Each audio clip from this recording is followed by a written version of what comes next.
Bonsoir à toutes et à tous, à ceux qui nous écoutent au loin aussi.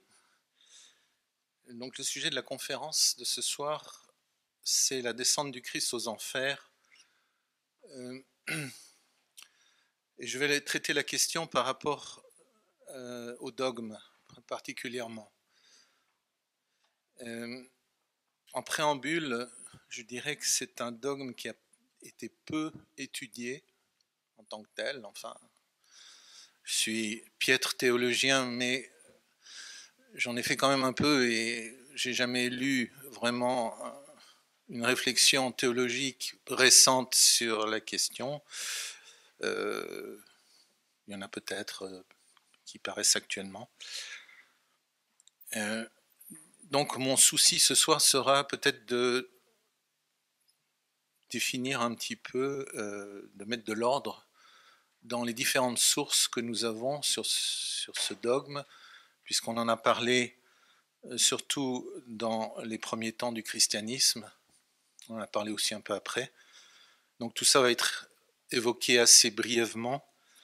Je vais être obligé de lire passablement mon texte, donc ce qui enlèvera un petit peu le caractère vivant de la chose, mais je suis un peu pressé par le temps et j'aimerais bien arriver à la dernière partie qui me paraît la plus intéressante et je vous expliquerai peut-être pourquoi. Donc le plan du sujet est en 4 parties. J'aimerais présenter le dogme d'abord. Ensuite, j'aimerais présenter l'enseignement de l'apôtre Pierre dans ses épîtres sur la question, puisqu'il en parle. Ensuite, je voudrais évoquer, alors si j'ai le temps, peut-être ça va être le chapitre qui va tomber, c'est une figure de la descente aux enfers dans l'Ancien Testament, à savoir le prophète Jonas. Et puis enfin, le dernier point, c'est le lien de ce dogme avec la spiritualité chrétienne. C'est pour moi la partie la plus intéressante et la plus porteuse d'avenir, si on veut, de cette question du dogme du Christ aux enfers. Mais évidemment, en 1 heure, je n'aurai pas le temps d'aller plus loin. C'est un sujet qui mériterait, à mon avis, c'est un sujet d'avenir, disons. Voilà. Donc je commence par la première partie, le dogme. Donc si vous consultez le recueil de tous les actes du magistère qui s'appelle le Denzinger, mais on se rend compte que la mention du Christ, de la descente du Christ aux enfers, n'apparaît pas très souvent dans les anciennes professions de foi, et encore moins dans les récentes. On l'explique en disant oui, c'est un dogme qui n'a jamais été contesté, qui n'a jamais fait l'objet d'hérésie, donc on n'en a pas reparlé dans les professions de foi plus récentes. On n'est pas revenu dessus, mais comme je disais, il n'a pas fait l'objet d'une réflexion de théologie très approfondie. Mais il est attesté néanmoins dans le symbole des apôtres et puis dans celui de saint Athanase. Donc ce sont deux symboles qui sont bien présents dans la Sainte Église catholique. Et donc cela fonde la réalité, la vérité de ce dogme. Et puis en plus il est mentionné dans la Sainte Écriture explicitement et certainement beaucoup plus implicitement, et puis aussi dans la littérature patristique comme nous le verrons. Voilà. Alors rapidement, que dit le dogme? Que Jésus est descendu aux enfers après sa mort sur la croix. C'est une vérité de foi à laquelle tout catholique est tenu d'adhérer.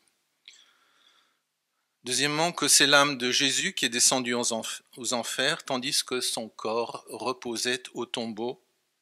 Donc vous savez, la conception habituelle de la mort, c'est la séparation de l'âme et du corps.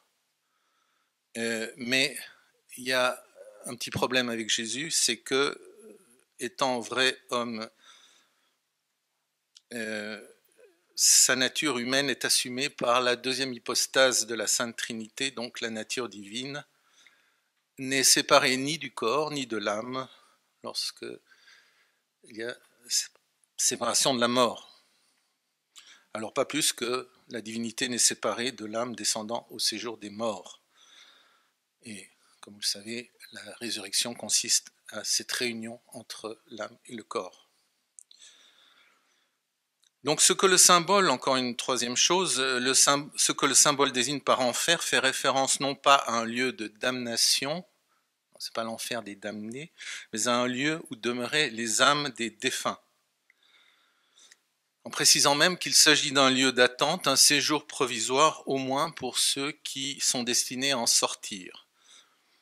Et alors de ce fait va naître une conception qui va compartimenter l'enfer en trois parties. Donc il y a l'enfer des damnés, le lieu des damnés. Il y a le purgatoire, qui est le lieu de purification et d'attente.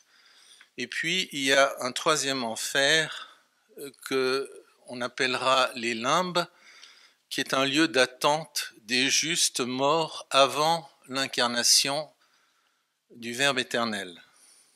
Toute l'humanité qui a vécu avant la venue de Jésus sur terre.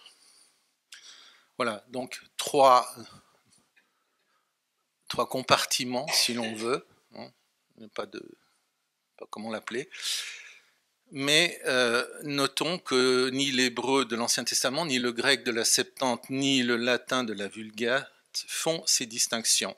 Donc il n'y a pas ces distinctions dans la Sainte Écriture, en tout cas pas sous cette forme. Alors vous savez bien sûr que la vérité d'un séjour des morts, quel que soit le nom dont on l'appelle, n'appartient pas au seul christianisme, mais on le trouve très développé dans d'innombrables traditions religieuses anciennes, du Tibet, de la Mongolie à l'Amérique du Sud, en passant par le Proche-Orient ancien, la Grèce antique, l'Égypte pharaonique, etc.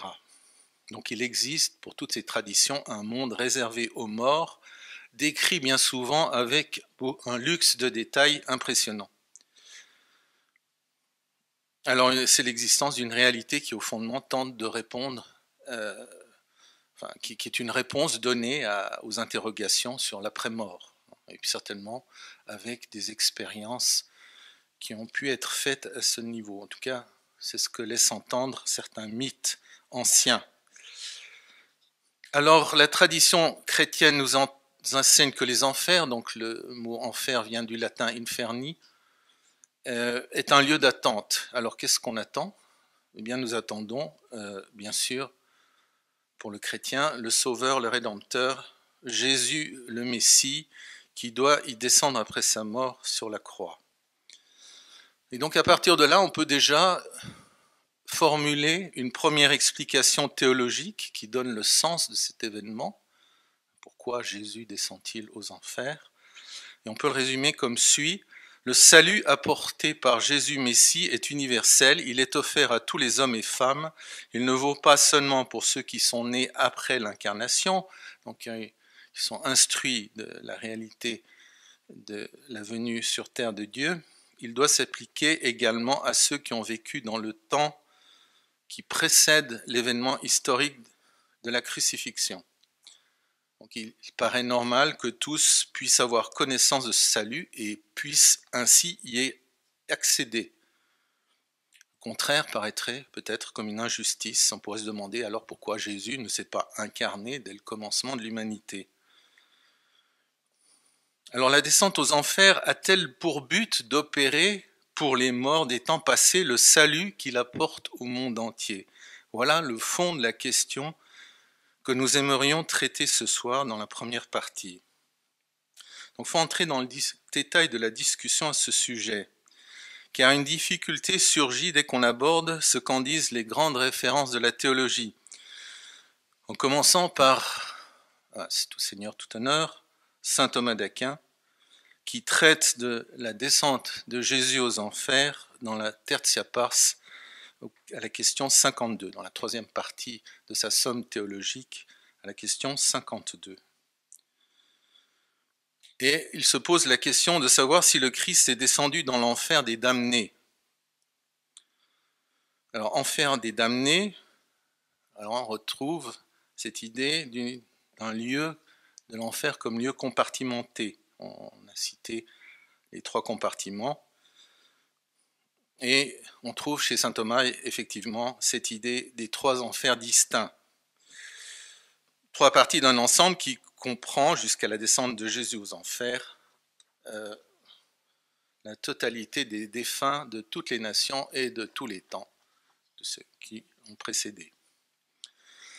Alors dans le corps de l'article, dans Respondeo, comme on dit, il dit que le Christ va pénétrer dans tous les compartiments, non pas successivement à un, pas un contrôleur de train qui passe d'un compartiment à l'autre, mais par le fait qu'il va se manifester simultanément à tous les défunts, mais avec un discours différent pour les habitants de chaque compartiment, de manière à rendre à chacun selon leur dû, récompense pour les bons, encouragement pour les moins bons, ceux qui sont au purgatoire, et puis punition pour les mauvais.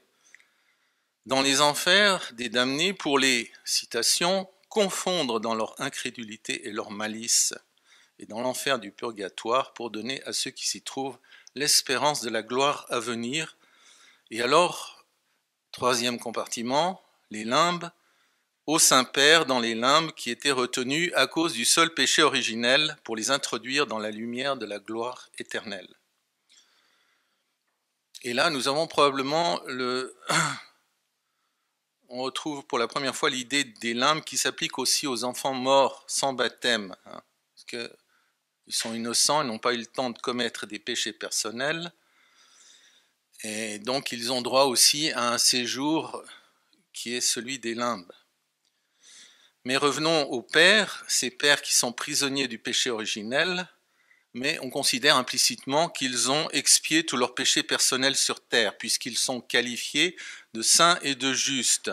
Alors une seule chose leur manque, c'est celle d'être privés du baptême, de nécessité du salut. Et donc selon cette acception, c'est pour cette catégorie bienheureuse que Jésus est descendu dans l'enfer des limbes, pour les en faire sortir. Mais curieusement, on ne dit jamais que Jésus est descendu dans les limbes pour en faire sortir aussi les enfants morts morts à la naissance ou avant la naissance, donc qui auraient vécu au temps de l'incarnation et puis qui devaient être quand même assez nombreux. Saint Thomas a quand même vu la difficulté. À l'article 7, les enfants morts avant l'incarnation sont condamnés à rester dans les limbes parce qu'ils n'ont pas la conscience du mystère à venir de la rédemption du Christ et d'y être unis par la foi et la charité, condition sine qua non pour être arrachés aux limbes. Ouais, donc il faut une condition supplémentaire, c'est d'être unis au Christ qui n'est pas encore venu, mais qui est déjà d'une certaine manière présent. Alors toute cette conception de Jésus descendu au séjour des morts pour en extraire les seuls justes qui l'attendaient semble être confirmée par la doctrine de plusieurs pères de l'Église et aussi par le témoignage de l'iconographie sacrée. N'est-ce pas ? Comme vous savez, l'art sacré est un lieu théologique, donc il exprime sous forme d'images des vérités de foi. Alors citons deux témoignages patristiques, un de l'Orient et un de l'Occident. D'abord saint Cyril de Jérusalem, dans une catéchèse baptismale, la 14e. Il dit ceci: « La mort fut stupéfaite en contemplant un nouveau venu, donc c'est Jésus, qui descendait aux enfers sans être lié des chaînes réglementaires. Pourquoi, portier des enfers, êtes-vous terrifié de le voir? Quelle crainte insolite vous possède? La mort s'est enfuie et cette fuite dénonçait sa lâcheté. Les saints prophètes accouraient, et Moïse, le législateur, et Abraham, et Isaac, et Jacob, David aussi, et Samuel, et Isaïe, et Jean-Baptiste, dont la parole témoigne: es-tu celui qui doit venir ou devons-nous en attendre un autre? Tous les justes ont été rachetés, que la mort avait dévoré, il fallait bien que le roi qu'ils avaient proclamé fût le rédempteur de ces fidèles héros. R-A-U-T à la fin. Donc l'explication est assez intéressante parce qu'elle donne la raison pour laquelle ces justes sont rachetés par la descente du Christ aux enfers. Il s'agit de ceux qui non seulement ont été instruits de la venue du Messie et qui l'ont attendu dans la foi au cours de leur vie terrestre, mais qui l'ont proclamé aussi et prophétisé de leur vivant. Les prophètes de l'Ancien Testament ont annoncé la venue du Messie et leur message qui s'adressait au peuple hébreu. Et ce message a été, il faut bien le dire, assez peu reçu par celui-ci. Alors, conclusion du raisonnement, c'est qu'on peut en conclure que le Christ est venu aux enfers pour assez peu de monde. Mais il est tout de même question ici d'une rédemption. Et puis un autre témoignage, celui de saint Augustin dans la Cité de Dieu au livre 20. Il ne semble pas absurde de croire que même les saints des temps anciens qui gardèrent la foi en la venue du Christ ont été dans des lieux très éloignés, alors c'est un superlatif, remotissimis, de ceux où sont tourmentés les impies, jusqu'à ce que les en arrache le sang du Christ et sa descente en ces lieux. Donc saint Augustin ne précise pas ici que les saints sont exclusivement ceux de l'Ancien Testament, ce qui théoriquement permettrait à quelques saints païens, je mets des guillemets à saints, par exemple le prophète Balaam. Vous savez que Balaam a été retrouvé dans les textes cunéiformes du bord de l'Euphrate, dans la région de Marie. Donc c'est un personnage qui a vraiment existé et avec le qualificatif de sage.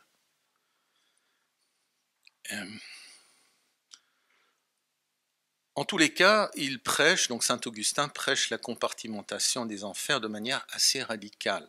C'est pas l'emploi du superlatif. La distance entre les limbes et puis l'enfer des damnés est très, très importante. Et puis enfin, le catéchisme du Concile de Trente apporte la touche finale à toute cette conception. Je me permets de le citer aussi. Il dit ceci: un troisième enfer est celui où étaient retenues les âmes des saints avant la venue de notre Seigneur Jésus-Christ, et où elles jouissaient d'un séjour tranquille, exempt de toute douleur et soutenu par l'heureuse espérance de leur rédemption. Or ce sont précisément ces âmes saintes qui attendaient leur libérateur dans le sein d'Abraham, que Jésus-Christ délivrera lorsqu'il descendit aux enfers. Donc voilà la conception d'un enfer qui est un séjour tranquille, exempt de toute douleur.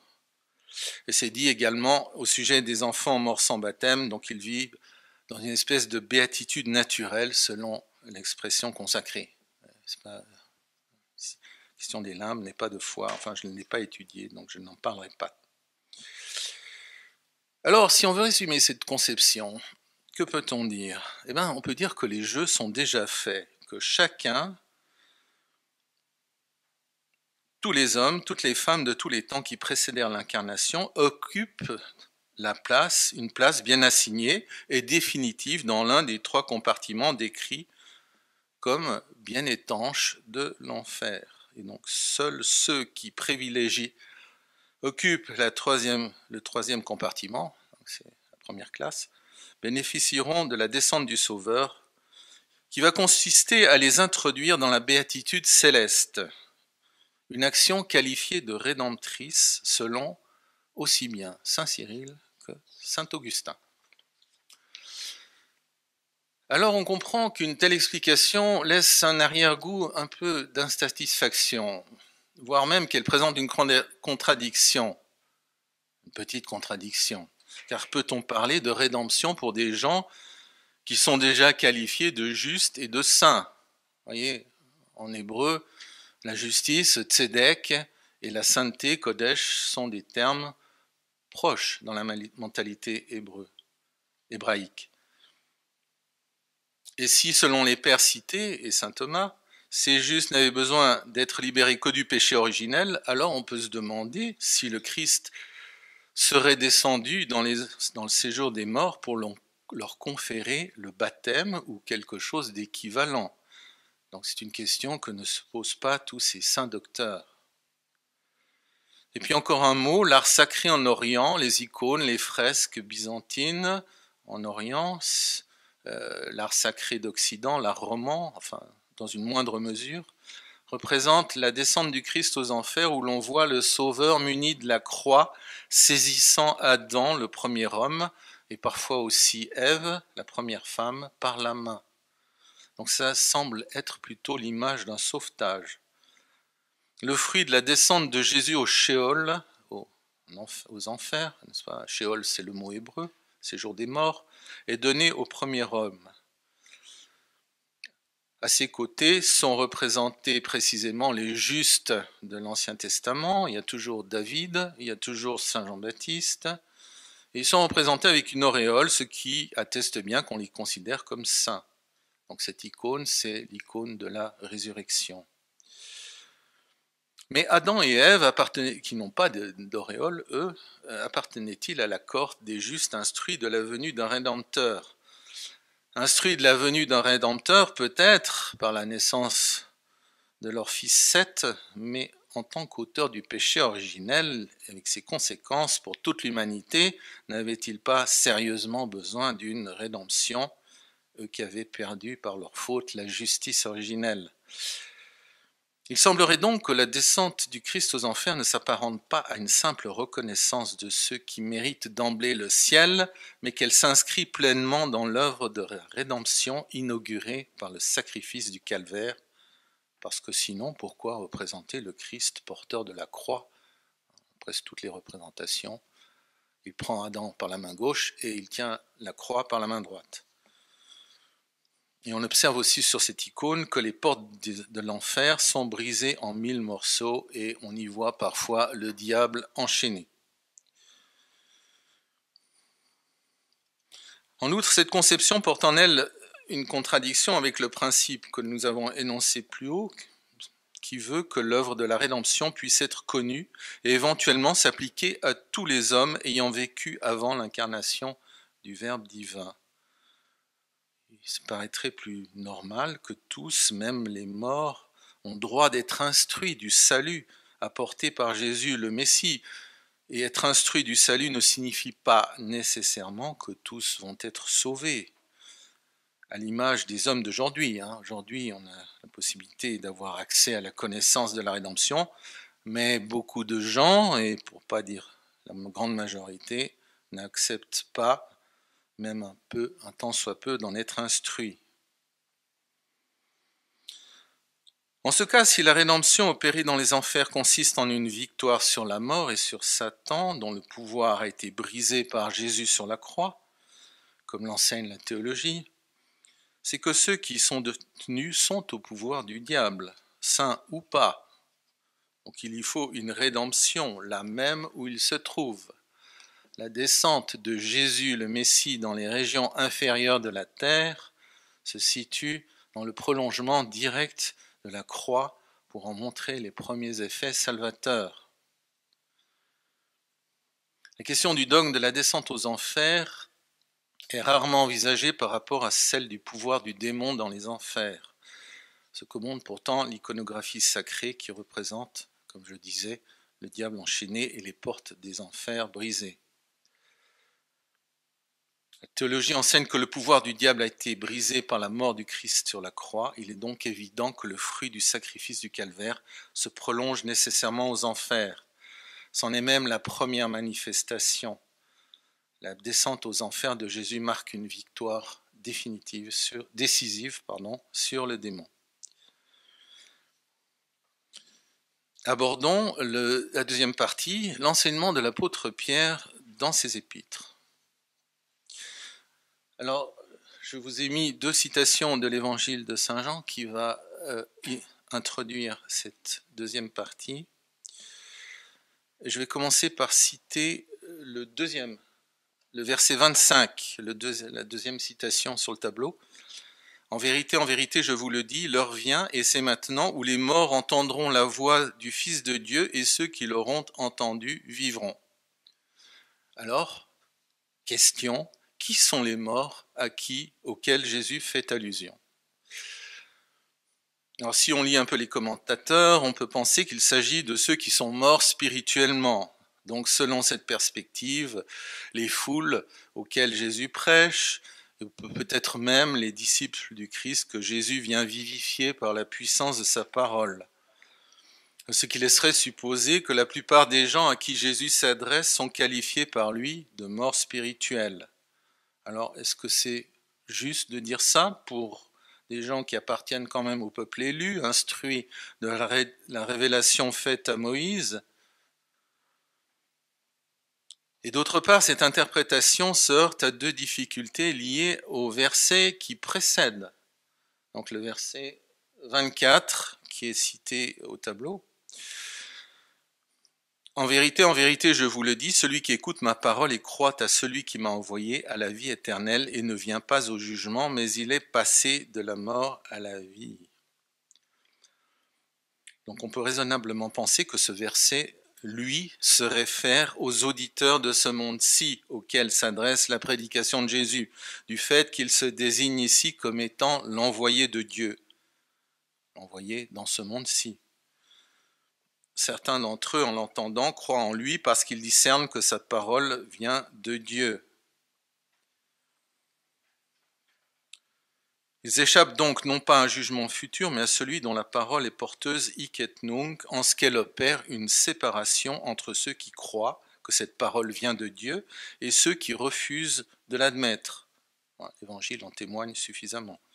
Ce sont ces derniers qui sont assimilés à des morts, en l'occurrence à des morts spirituelles.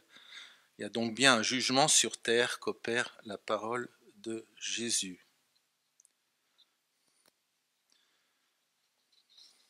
On observera aussi que dans ces deux versets, dans le premier, il parle à la première personne et dans le second, il parle du Fils de Dieu.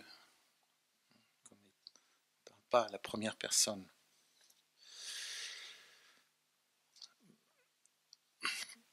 Le fait aussi que Jésus répète la formule solennelle en vérité, je vous le dis, donc dans les deux versets, versets 24 et 25, indique qu'il ne s'agit pas d'une redondance. La répétition de la formule laisse supposer qu'il fait allusion à une autre catégorie de personnes que celle de ses auditeurs terrestres et contemporains, et en l'occurrence celle des défunts. Il s'agit d'entendre la voix du Fils de Dieu, donc au verset 25, et c'est le fait d'entendre cette voix qui dispense la vie. Donc, il dit, ceux qui l'auront entendu vivront.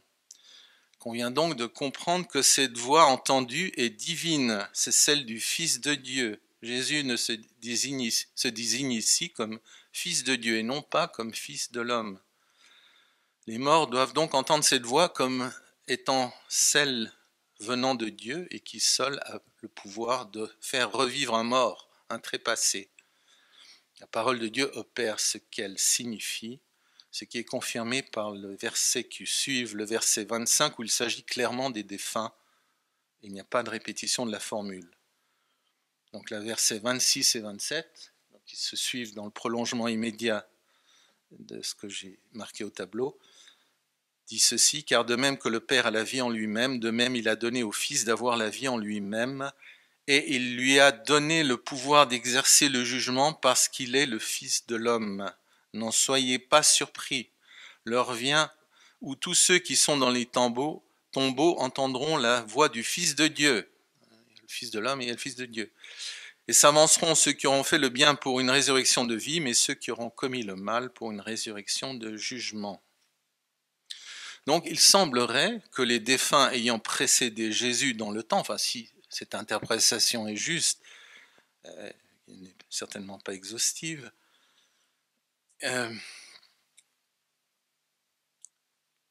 donc le pouvoir d'exercer le jugement est remis au Fils de l'homme, c'est-à-dire que le jugement suppose l'incarnation préalable.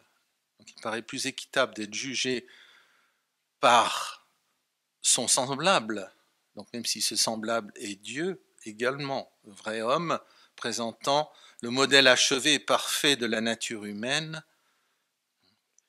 à laquelle nous devons aspirer, à cette perfection, est vrai Dieu. Donc si ce raisonnement est exact, la conception qui veut que le sort des défunts est déjà fixé au moment où Jésus pénètre dans les enfers n'est pas correcte, du fait que le jugement n'a pas encore eu lieu. L'enfer n'est pas compartimenté, ou peut-être pas encore.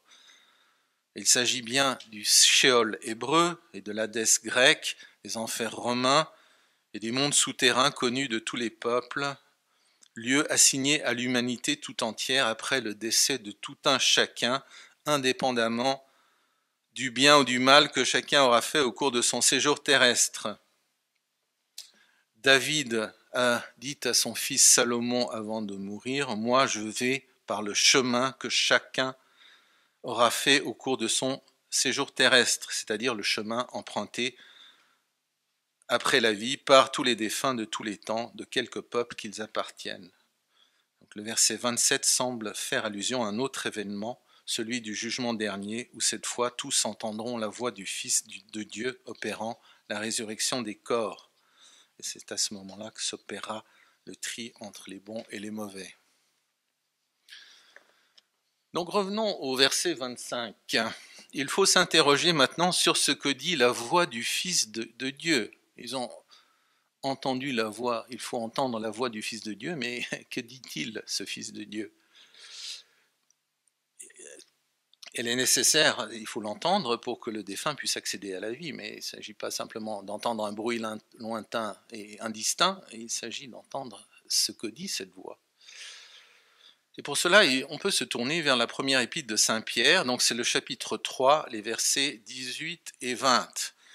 Donc je vais vous le citer à travers la traduction que Pierre Perrier lui-même a donnée à partir de l'araméen, ici même, dans cette salle, il y a 2 ou 3 ans.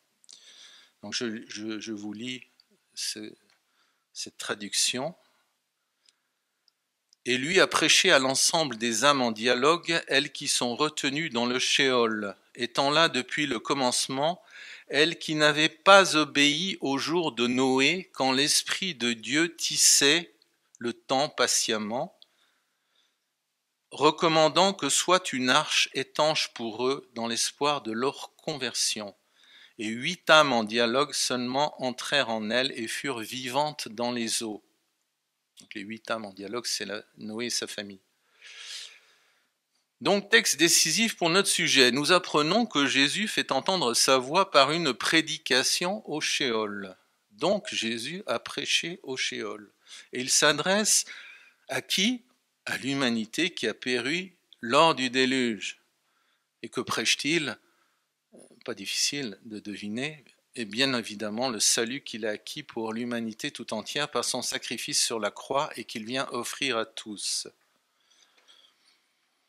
Pour l'illustrer, eh bien, lisons la 42e ode de Salomon qui exprime cette scène en des termes splendides. C'est Jésus qui parle à la première personne. Je suis descendu avec elle, donc elle c'est la mort, au Sheol, autant qu'il avait de profondeur. Autant qu'il avait de profondeur, c'est-à-dire il a tout visité. J'ai tenu parmi les morts une assemblée de vivants. Je leur ai parlé avec des lèvres vivantes, en sorte que ma parole ne fut pas vaine. Ils sont courus vers moi, ceux qui étaient morts, ils ont crié et dit, « Aie pitié de nous, Fils de Dieu, agis avec nous selon ta grâce. Fais-nous sortir des liens des ténèbres, ouvre-nous la porte, que nous sortions avec toi. Soyons délivrés, nous aussi, avec toi, car tu es notre Sauveur. » Le texte parle bien de paroles issues de lèvres vivantes, donc il s'agit d'un discours destiné à donner la vie, le salut à ceux qui veulent bien le recevoir. Et il laisse entendre clairement que ce séjour au Sheol ne s'apparente pas à un séjour tranquille, exempt de douleur, comme le disait le catéchisme du Concile de Trente. On peut se rapprocher de chez nous, n'est-ce pas? Les odes de Salomon, c'est la Syrie, c'est lointain, mais dans le 3e répond du 3e nocturne de l'Office des morts, d'un bréviaire romain, on lit ceci. « Délivre-moi, Seigneur, des voies de l'enfer, toi qui as brisé les portes d'airain et qui as visité l'enfer, et tu as donné pour qu'ils te voient la lumière à ceux qui étaient dans les châtiments des ténèbres et qui criaient et disaient, tu es survenu, en latin, advenisti, donc l'idée d'une venue brutale, soudaine, inattendue. Tu es survenu, ô notre Rédempteur. Un texte proche également dans un vieux rituel de Modène, que c'est le canon de Muratori.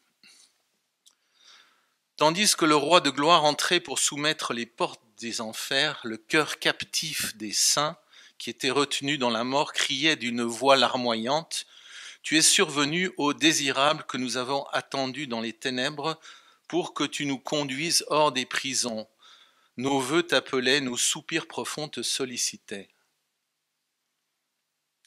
Donc il y a l'idée que même ceux qui attendaient Jésus, qui étaient instruits de sa venue future, subissaient des douleurs assez impressionnantes. Et alors, pour en revenir à Saint-Pierre, Saint-Pierre parle d'une prédication à une humanité disparue depuis longtemps, celle qui précédait le déluge, disparue à cause de leur méchanceté, c'est dit clairement. Donc Jésus descendant aux enfers s'adresse bien à des pécheurs, pas uniquement à des justes instruits de sa venue future. Donc la traduction à partir de la Peshitta, donc une traduction très littérale, comme vous l'avez entendu, met bien en évidence le fait que l'arche d'alliance construite par Noé était destinée à recevoir aussi cette humanité pécheresse. Tous étaient invités à en construire une, à imiter Noé, parce qu'en ce temps-là, construire une arche, c'était la condition du salut. Un salut qui pouvait dans un premier temps être considéré comme sauver sa peau d'abord, mais pas que. Ce qui prouve la justesse de cette interprétation, c'est l'incise dans l'espoir de leur conversion. On attendait, Noé en construisant l'arche, espérait que ses contemporains se convertissent et fassent comme lui. Donc construire une arche en ce temps-là pouvait entraîner une conversion. Et cette incise est absente, curieusement, de la traduction grecque et de la Vulgate. Elle ne se trouve que dans la Peshitta. Mais le passage de l'épître de Saint-Pierre constitue une analogie, ce qu'il appelle un type, typos, selon le grec. Une analogie qui emprunte l'image d'une réalité liée au dogme, donc celle de la descente de Jésus au Shéol, suivie d'une prédication du même aux enfers, adressée aux hommes d'avant le déluge, leur donnant en quelque sorte une seconde chance de se convertir. Mais quel est le signifié, l'analogué, c'est-à-dire la réalité signifiée par l'image, donc l'antitype, comme le dit le texte grec? Eh bien, Saint Pierre le dit dans les versets qui suivent directement. Je cite, « Ce fut pour que, donc si toujours selon la traduction de Pierre Perrier, ce fut pour que vous aussi, vous soyez en elle, dans l'arche », donc ça il s'adresse à des chrétiens, à des baptisés, « vous soyez en elle, l'arche, de cette même manière dans le baptême en étant vivant hors de la boue, celle du péché, mais c'est pour vous, ce qui veut dire que le baptême est aujourd'hui le moyen du salut, de la même manière que l'arche le fut au temps de Noé, lorsque vous êtes exaltés en Dieu en plein discernement, conscience aiguë de la résurrection de Jésus le Messie. » Évidemment, le salut apporté par le baptême qui nous incorpore à Jésus Messie, au mystère de sa mort et de sa résurrection, comporte une autre dimension que celle donnée par l'arche de Noé, destinée à sauver principalement de la mort physique. Mais c'est une analogie. Le fait que seules 8 personnes, donc la famille du patriarche, aient profité de ce moyen de salut et que les autres ont été engloutis dans les eaux boueuses du déluge, nous amène à une autre réflexion sur l'analogie qu'établit l'apôtre avec le baptême. Pour que cette analogie soit en pleine concordance avec la réalité du baptême, il convient qu'elle soit complétée par une autre image correspondant à une autre réalité postérieure dans le temps, celle de la prédication du Christ aux enfers, précisément celle qu'il adressa plus particulièrement à cette première humanité disparue. Et c'est ce que nous montre l'enseignement de Saint Pierre. Car l'engloutissement dans les eaux du déluge correspond analogiquement à l'immersion du baptême. C'est ce qu'indique l'image utilisée par Saint Pierre. Alors, qu'en est-il L'émergence hors de l'eau est-elle rendue possible par la descente de Jésus Messie dans le Shéol? Suffit-il de la prédication aux enfers de Jésus pour que ceux qui ont été noyés par les eaux du déluge puissent émerger hors de l'eau, image du Shéol, ce qui se produit lors du baptême? Il faut quelque chose de plus qu'une prédication, même si celle-ci est incontournable. Dans cette perspective, nous sommes instruits par deux témoignages scripturaires patristiques anciens qui apportent une réponse à ces questions, en nous révélant que le Christ non seulement prêche aux enfers, mais qu'il y accomplit un acte rituel. Deux témoignages de textes chrétiens anciens, du 1er siècle, issus de deux lieux géographiquement séparés. Donc je cite le premier, il se trouve dans le Pasteur d'Hermas, qui est un texte romain du IIe siècle. Citation, ces hommes, donc ceux qui sont dans le Shéol, bien qu'ils fussent endormis, donc endormis dans la mort, reçurent eux aussi le sceau, S-C-E-A-U, la sphragis en grec, du Fils de Dieu, et entrèrent dans le royaume de Dieu. Car tant que l'homme ne porte pas le nom du Fils de Dieu, le caractère baptismal, il est mort physiquement et spirituellement. Mais en recevant le sceau, il se dépouille de la mort pour revêtir la vie.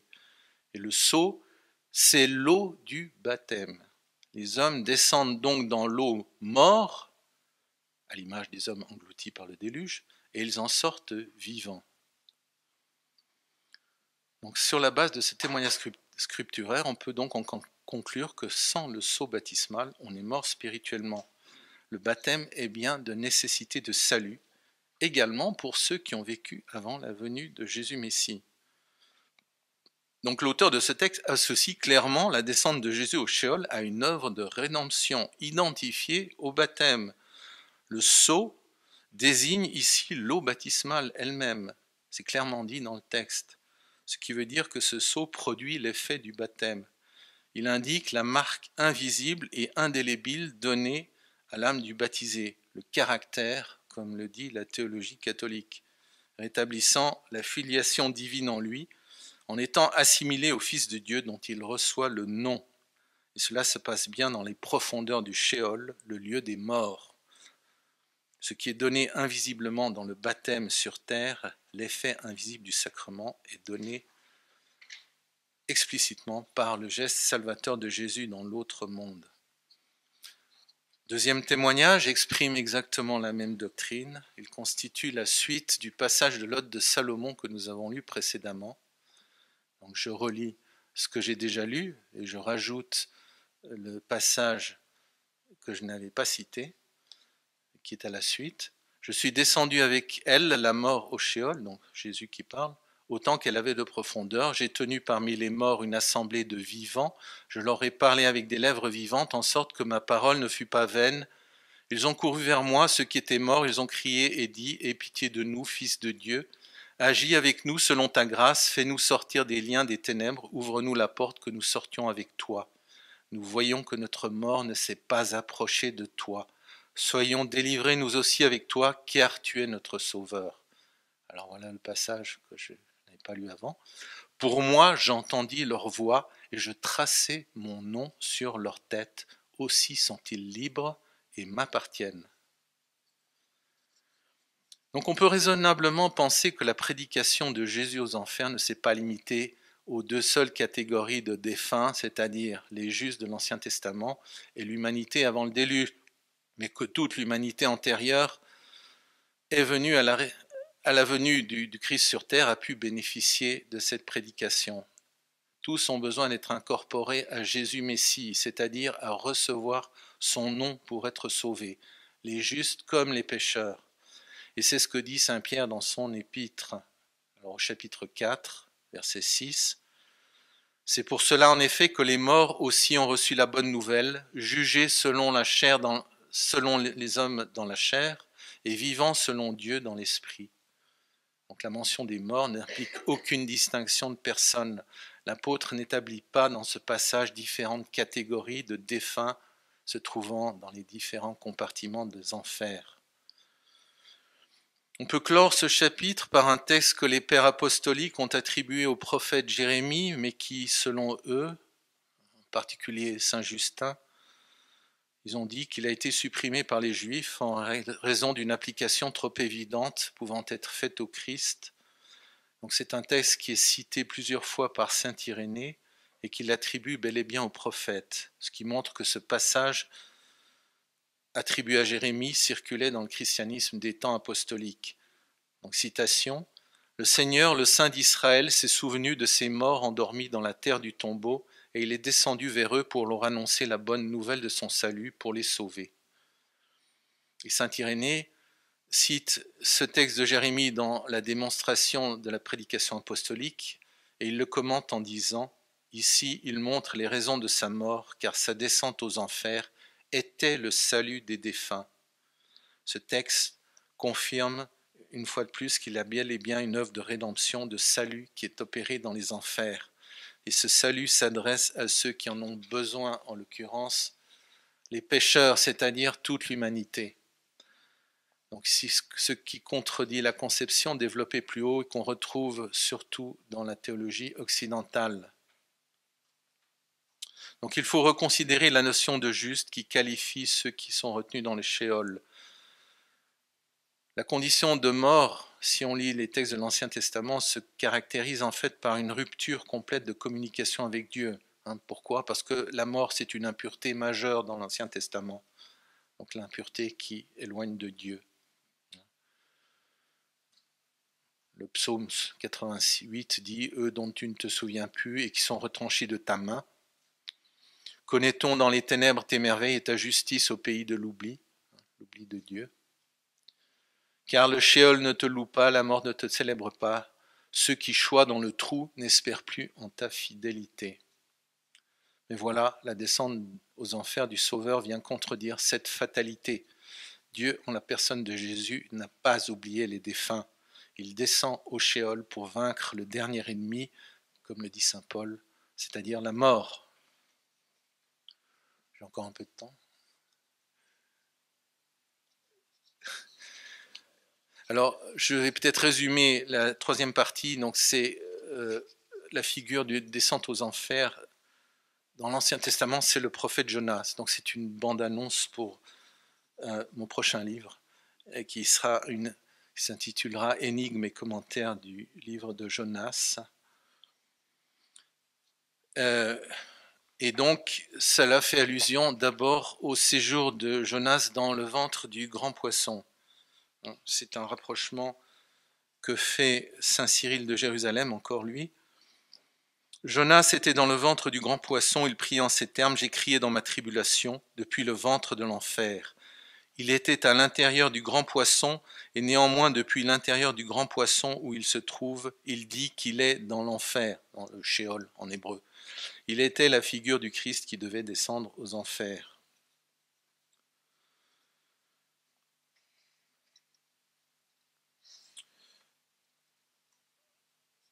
Donc les paroles que prononce Jonas dans sa prière, donc quand il est dans le ventre du poisson, sont les suivantes. « J'ai crié dans une détresse pour moi vers Yod-Hé-Vav-Hé, et il m'a répondu. Depuis les entrailles du Sheol, je t'ai appelé à l'aide et tu m'as répondu. » Au terme des 3 jours et des 3 nuits d'angoisse, Dieu parla au poisson et celui-ci vomit Jonas sur la terre sèche. Donc suite à cet épisode, Jonas obéit à l'ordre de mission donné par Dieu et se rend à Ninive pour, comme le dit le texte hébreu, clamer contre elle la proclamation que moi, donc Dieu, c'est Dieu qui s'adresse à lui, que moi je parlerai vers toi. Et c'est là que le rapprochement fait par saint Cyril va prendre tout son sens, car dans le ventre du poisson, évidemment, Jonas est prisonnier, il n'est pas question d'une prédication du prophète. Donc sa prière du chapitre 2, ce n'est pas une prédication, c'est un appel au secours. Mais par contre, la prédication, elle intervient lorsque Jonas entre dans la ville de Ninive. La prédication de Jonas à Ninive figure celle de Jésus dans les enfers. Seulement les 10 épisodes, séjour dans le poisson et prédication dans la ville, sont chronologiquement séparés. Mais qu'est-ce qui permet ce rapprochement qui ne paraît pas du tout évident au premier abord ? Eh bien, si vous avez fait du sumérien, cela va vous être très utile. D'abord, on remarque que le nom même de Ninive comporte la racine sémitique nun, qui signifie le poisson. En akkadien, donc c'est l'idiome sémitique, l'ancêtre de l'araméen, le nom de la ville est Ninoua, donc toujours avec cette racine nun. Toujours. Et si on regarde l'idéogramme sumérien qui le désigne, qui s'apparente à un pictogramme, donc une représentation concrète d'objets, on voit qu'il se compose de deux signes, celui qui désigne la maison et aussi le sanctuaire, à l'intérieur duquel est dessiné l'idéogramme du poisson. Donc en interprétant le signe, on peut affirmer sans risque d'erreur que Ninive est la maison du poisson. Donc quel est le lien mystérieux qui unit Ninive au poisson ? En sumérien, c'est Nina, de nouveau, même racine, mais le sumérien, le problème, c'est pas une langue sémitique, c'est en plus une langue monosyllabique, avec des substantifs monosyllabiques. Et il est antérieur à l'akkadien, donc qui lui est un idiome sémitique. Donc l'idéogramme de la maison peut donc symboliser la ville de Ninive et le poisson qui se trouve à l'intérieur. C'est l'image des habitants de la ville. Donc Jonas va prêcher à des poissons, comme plus tard saint Antoine de Padoue, en vue d'une pêche miraculeuse, puisque la ville va se convertir à la prédication de Jonas. Donc comment expliquer une telle réussite ? En ce que Jonas, c'est une figure annonçant la mort et la résurrection de Jésus, selon ce que Jésus lui-même dit. De même que Jonas fut 3 jours et 3 nuits dans le ventre du poisson, ainsi le Fils de l'homme sera dans le cœur de la terre 3 jours et 3 nuits. Les hommes de Ninive se lèveront au jugement avec cette génération, et ils la condamneront parce qu'ils firent pénitence à la prédication de Jonas. Et voici qu'il y a ici plus que Jonas. Donc le succès de la prédication de Jonas s'adressant à des païens qui ne connaissaient rien de la révélation de Moïse et qui auraient eu tout lieu de se méfier des paroles d'un étranger un peu exalté, tient au fait que la parole de Jonas détenait une puissance de persuasion qu'il acquiert de par cette forme de mort préalable, celle qu'il a vécue dans le ventre du poisson, image de l'enfer, du Sheol, tout en étant vivant à l'image du Christ prêchant aux enfers, lui le vivant parmi les morts. La parole de Jésus, d'ailleurs, acquiert une efficience nouvelle après sa résurrection, conféré les travaux de Jean-François Froger, puisqu'il ouvre ses apôtres à l'intelligence des Écritures. Jonas sortant du ventre du poisson constitue donc aussi une figure de la résurrection, et sa parole acquiert le pouvoir de ressusciter les morts spirituels, les grands pécheurs qu'étaient les Ninivites, dont la méchanceté équivalait celle des hommes au temps du déluge. Le même mot est utilisé dans les deux cas.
Donc je termine par le lien de ce dogme avec la spiritualité chrétienne qui me paraît très important. Pour cela, partons rapidement de chapitre 6 de l'Épître aux Romains. Donc c'est le chapitre où il parle de la théologie du baptême. Ou ne savez-vous pas que ceux qui ont été baptisés dans Jésus Messie ont été baptisés dans sa mort ? parce que nous avons été ensevelis avec lui par le baptême dans la mort, de telle manière que, comme Jésus se releva d'entre les morts par la gloire de son Père, nous aussi nous marchions dans une vie nouvelle, car si nous avons été plantés ensemble avec lui dans la ressemblance de sa mort, nous le serons aussi dans la ressemblance de sa résurrection.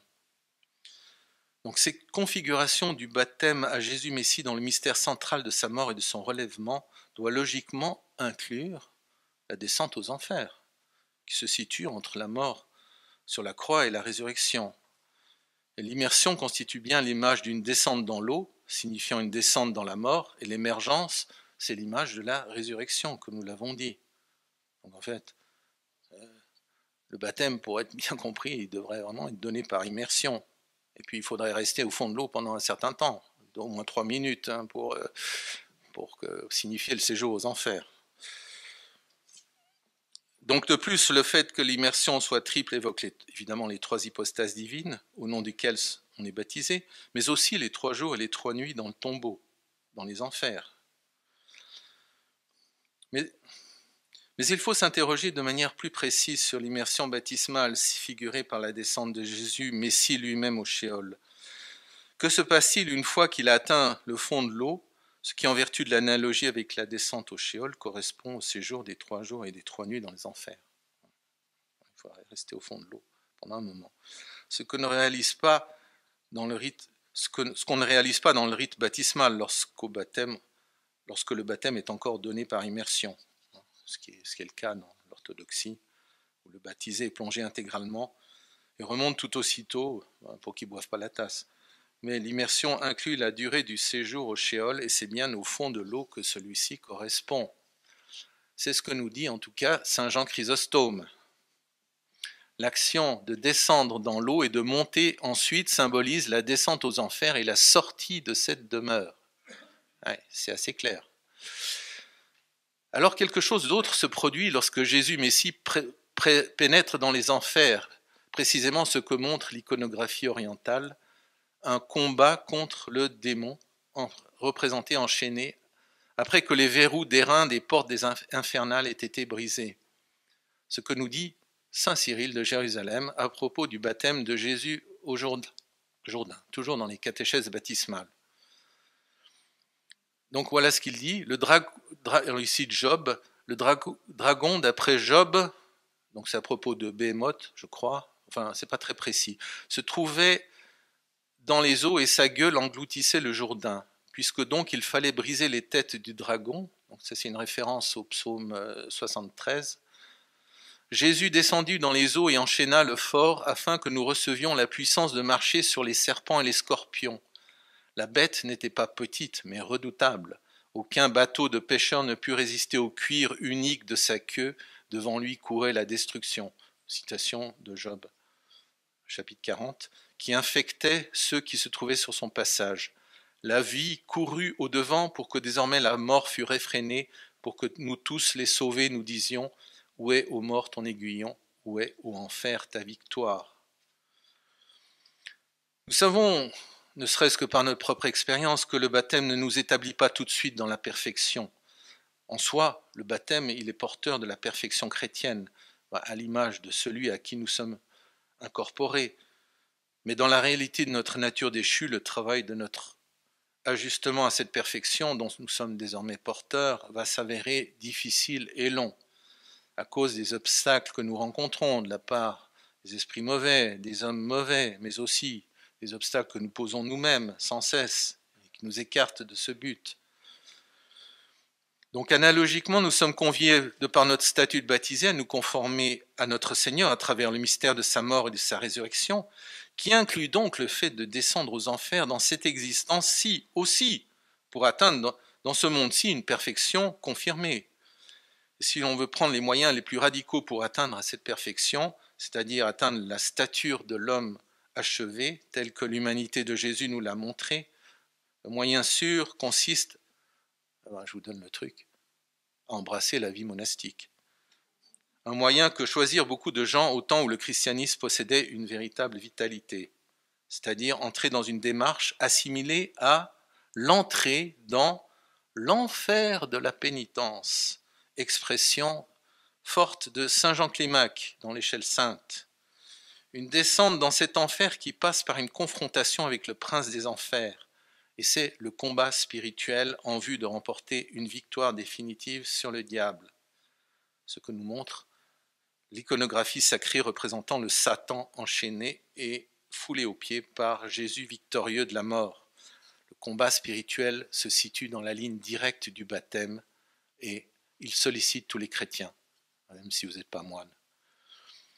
Cette manière d'envisager la vie monastique et ascétique, c'est-à-dire y voir l'image de la descente de Jésus, Messie aux enfers, est bien attestée chez certains auteurs spirituels anciens. Par exemple, Jean de Daliata, un père syrien du VIe siècle. La pénitence entre dans le séjour des morts et visite ceux qui sont morts spirituellement. Et si quelqu'un a été englouti par la mort et s'approche de son sein, elle pourfend la mort et il sort du ventre de celle-ci. C'est aussi une des images. Jésus sort des enfers en lui crevant le ventre. Il sort par le ventre. Les anciens avaient un souci extrême de préserver la grâce baptismale. En témoigne la rigueur de leur ascèse. Encore Saint Jean de Daliata. De la même manière, celui qui, à cause de l'action de Satan, a corrompu la pureté qu'il tenait du saint baptême et s'est infecté et rendu répugnant par tous les ulcères impurs du péché, celui-là, grâce à son enfantement à partir du sein triste et ténébreux de la pénitence, sort de nouveau à la lumière du monde spirituel dont il a reçu le sacrement au baptême. Donc le baptême, rappelons-le, dans les premiers siècles, était appelé une illumination. Et donc il semble bien que la pénitence ne se contente pas seulement de rétablir l'état antérieur, c'est-à-dire la justification issue du baptême, comme le ferait un peu pour nous une bonne confession de nos péchés, mais elle conduit l'homme précisément vers les sommets de la sainteté, précisément vers cette perfection dont le baptême constitue la matrice. Écoutons encore Saint Siméon, le nouveau théologien. Au saint baptême, nous recevons la rémission de nos fautes, nous sommes délivrés de l'antique malédiction, nous sommes sanctifiés par la venue, donc c'est parousie, du Saint-Esprit. Mais la grâce achevée, selon la promesse, j'habiterai en eux et je m'y promènerai, citation de saint Paul, nous ne l'avons pas encore, car elle est l'apanage des fidèles confirmés dans la foi et qui la manifestent par les œuvres. En effet, après le baptême, si nous tombons dans des pratiques mauvaises et déshonnêtes, nous perdons totalement la sanctification. Mais par la pénitence, la confession et les larmes, nous recevons en proportion d'abord la rémission de nos fautes et par le fait, la sainteté avec la grâce d'en haut. Donc la grâce achevée dont parle le saint ne s'acquiert pas sans des chutes et des faux pas. On en est bien conscient. Par des luttes très dures aussi contre les esprits du mal à travers le combat spirituel, ce qui induit l'idée que la vie monastique, sa vie, son ascèse et ses combats s'assimilent analogiquement à un séjour aux enfers au milieu des démons, mais avec la perspective d'en sortir un jour, de remporter une victoire décisive sur Satan et de vivre une rencontre avec Jésus. Car Jésus n'est pas absent et indifférent au combat et aux souffrances de ceux qui acceptent la lutte. Bien plus, il y participe activement, certes le plus souvent d'une manière cachée, comme le dit saint Macaire. Mais voici que le Seigneur vient dans les âmes et qui le cherchent, pénètre au fond des enfers des cœurs et y ordonne à la mort. Rends-moi les âmes prisonnières qui me cherchent et que tu retiens de force. Il brise donc les lourdes pierre qui pèse sur l'âme, il ouvre les sépulcres, ressuscite celui qui était vraiment mort et conduit hors de la prison ténébreuse l'âme qui était enfermée. Donc le mystère d'une intervention directe et personnelle de Jésus auprès de celui qui le cherche de tout son cœur est ici décrit et ce mystère est exprimé dans les termes mêmes qui décrivent la descente de Jésus au Shéol. Tant que l'expérience de cette intervention d'ordre spirituel n'a pas lieu, tant que cette illumination du Christ ne s'est pas produite, l'homme reste, d'une certaine manière, et selon un certain degré, prisonnier de l'enfer, de sa nature déchue. On pourrait citer encore d'autres textes de saint Macaire.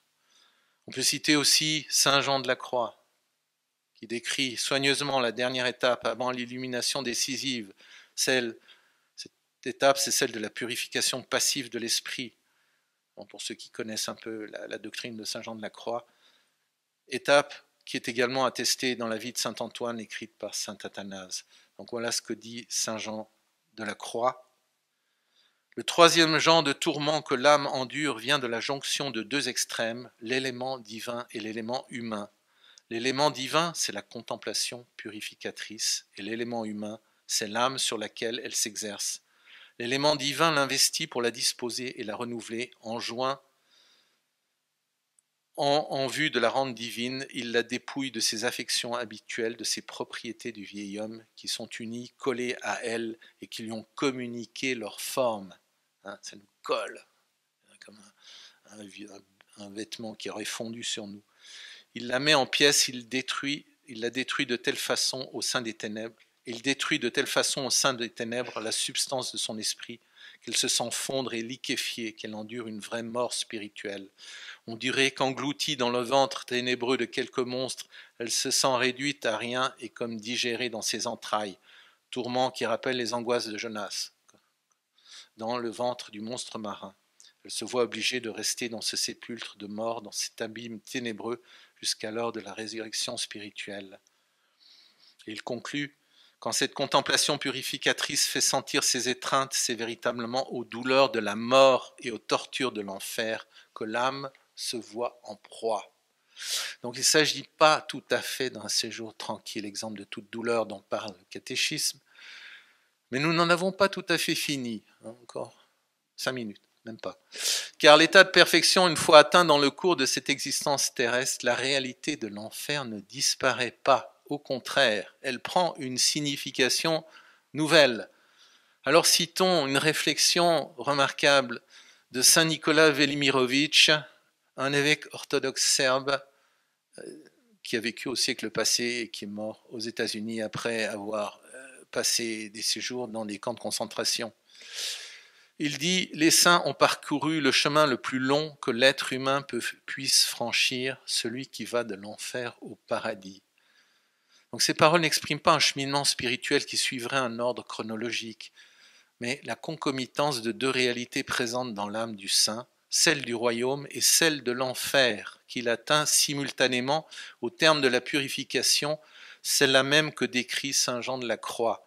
Il entre en possession de ces deux réalités comme d'un trésor dans lequel désormais il va pouvoir puiser pour gérer sa vie spirituelle.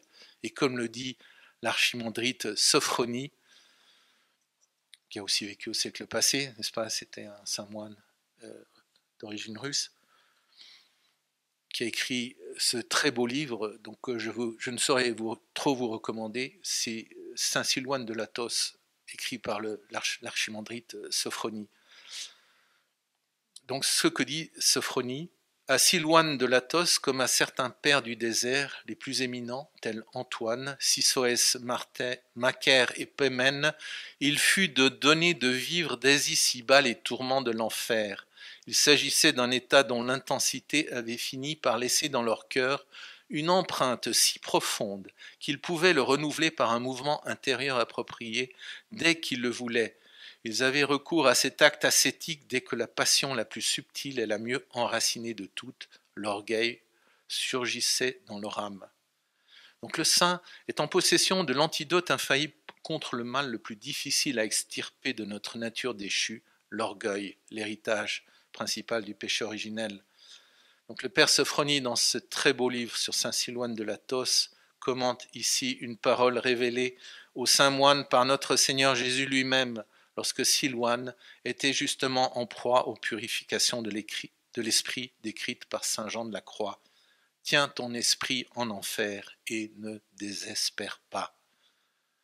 C'est une très belle phrase qui était révélée au moine. Cet exercice spirituel consistait à descendre en esprit fréquemment au Sheol, et cela ne cesse pas avec l'acquisition de la perfection. Au contraire, elle prend tout son sens, c'est-à-dire que l'âme du saint pénètre dans cette réalité qu'il saisit dans toute son ampleur. Et écoutons pour cela Dadisho du Qatar, un moine syrien du 7e siècle, auteur d'un commentaire sur l'ascéticon de l'abbé Isaïe. Quand le solitaire a franchi tous les passages situés sur le chemin de cette observance, donc l'observance monastique, achevé les combats et devenu parfait, la force divine commence à révéler devant lui non seulement le royaume des cieux, les honneurs et les jouissances préparées pour les saints, mais aussi la géhenne, les opprobres et les tourments qui attendent les pécheurs. En voyant les biens qui attendent les saints, il se réjouit, exulte et glorifie. C'est comme s'il y participait effectivement. Et en considérant les tourments préparés pour les pécheurs, il s'afflige, est en deuil et s'humilie.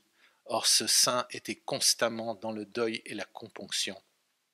Donc il y a concomitance chez le moine parfait de deux états qui paraissent contradictoires, mais tous deux accessibles par l'effet de la force divine qui rend présente de manière quasi palpable cette double réalité. Le moine devient capable de prendre la mesure de la réalité de l'enfer expérimentalement, comme le disait le père Sophronie. Alors citons encore une dernière citation d'Eddie Shaw. Le souvenir des 3 heures que voici, l'heure de la mort, l'heure du jugement, l'heure de la géhenne, est grandement profitable aux solitaires séjournant dans la retraite. Et bien que tous les 3 soient profitables à tous les degrés, elles ont pourtant une gradation. En effet, le souvenir de l'heure de la mort est plus profitable aux débutants que celui des 2 autres, parce qu'ils ne sont pas encore capables de percevoir la grande force qui y est cachée. Le souvenir de l'heure du jugement profite davantage aux moyens, tandis que le souvenir constant de l'heure de la géhenne est un don divin accordé aux parfaits après qu'ils aient atteint la perfection. Et encore, le Père Sophronie pour terminer. Tout homme qui aime ardemment Jésus-Christ, notre Dieu créateur et notre Dieu sauveur, voit immanquablement 2 états qui semblent radicalement opposés, la descente aux enfers d'une part et l'ascension au ciel